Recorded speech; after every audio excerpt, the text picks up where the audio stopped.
Nous sommes en direct au village des antiquaires de la Gare pour cette opération très importante de village en village.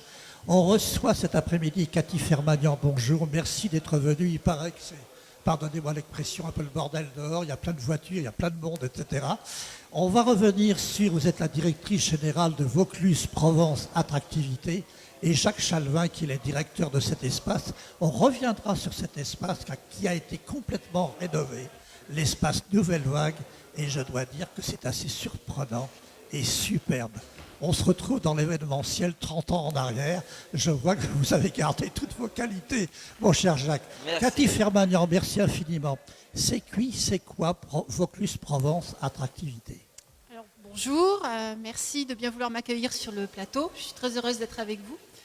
Alors, Vaucluse Provence Attractivité, je vais souvent le nommer VPA, c'est l'agence d'attractivité du département, qui a en fait été initiée en 2017 avec la forte volonté de pouvoir créer un outil de proximité, agile, qui puisse travailler sur l'attractivité du territoire à 360.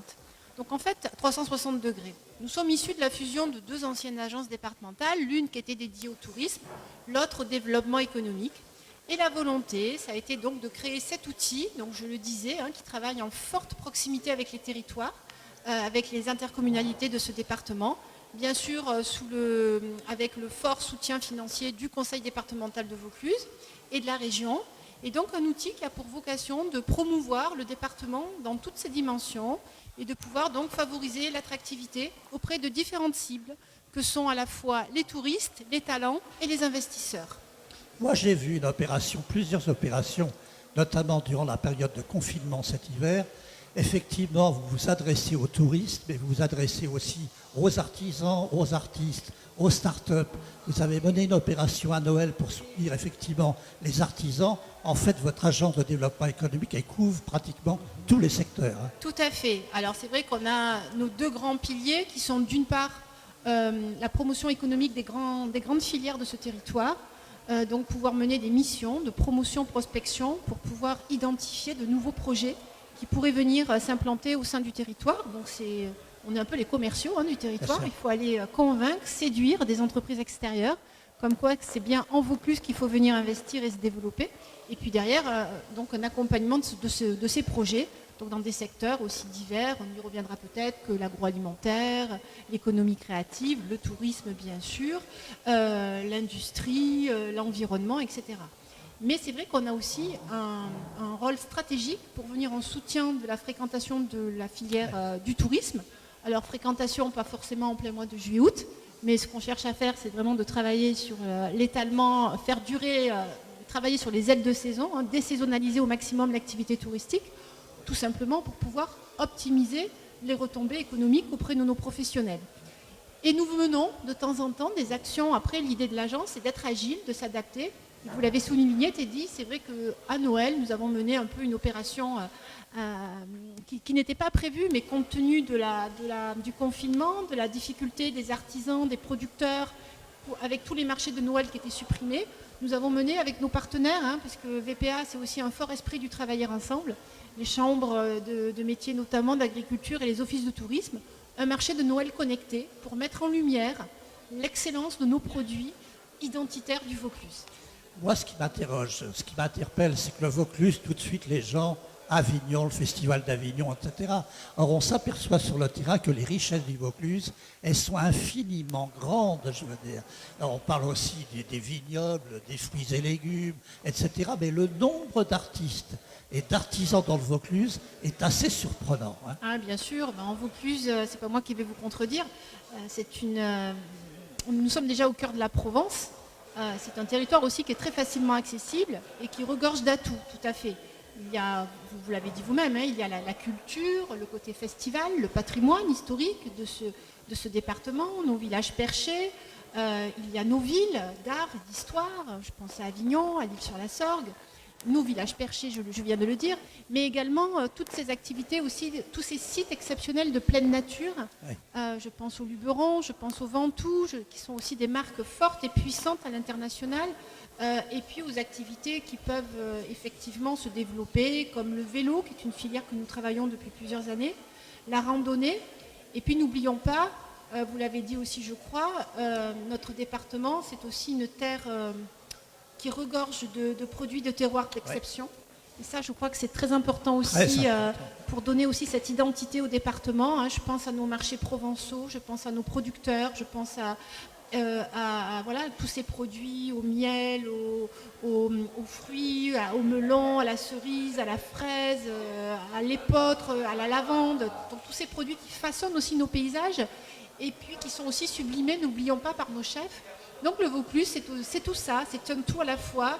C'est aussi la lumière, c'est ces paysages, c'est toute l'atmosphère, c'est de la convivialité, de l'authenticité, je crois. D'ailleurs, il y a beaucoup de chefs étoilés dans le Vaucluse. Tout à fait. On a vu d'ailleurs la dernière promotion qui a fait aussi la part belle à de nouveaux chefs. Ils sont inventifs, créatifs, pleins de talent. Alors Cathy, vous êtes très sensible à ce qu'on appelle le tourisme durable. Ça veut dire quoi? Vous avez lancé des campagnes, vous allez la continuer. Alors, le tourisme durable, en fait, on y songe depuis quelques temps. Alors appelons-le tourisme durable, tourisme, slow tourisme. Mais déjà avant la crise, c'était un virage qu'on voulait prendre dans une transition de notre stratégie touristique, encore une fois, pas tout seul, mais avec nos partenaires. La crise, en plus, a accéléré cette tendance. On a vu que nos clientèles, elles étaient en recherche, je le disais tout à l'heure, d'authenticité, de pouvoir prendre le temps, de pouvoir découvrir un tourisme basé sur les relations, sur l'échange, sur le patrimoine, sur le no-tourisme, sur les activités de pleine nature. Et en Vaucluse, on se rend compte qu'on a finalement des tas d'ingrédients très très porteurs et que je pense que c'est un virage qu'il faut que nous prenions encore une fois avec l'ensemble de nos partenaires pour aller vers cette transition, peut-être arrêter d'aller toujours vers le faire plus, mais essayer de faire mieux. De mieux irriguer nos territoires, d'éviter la surfréquentation touristique aussi. Donc il y aura des vrais sujets de fond à travailler avec l'ensemble de nos partenaires. Travailler sur les flux, mieux diriger, travailler sur nos offres. Et puis on le voit aussi aujourd'hui avec cette crise, encore une fois, qui nous pousse à accueillir des clientèles de proximité, qui sont peut-être aussi en recherche d'autres choses et d'autres expériences. Bien évidemment, on a nos images offre on parlera tout à l'heure, le festival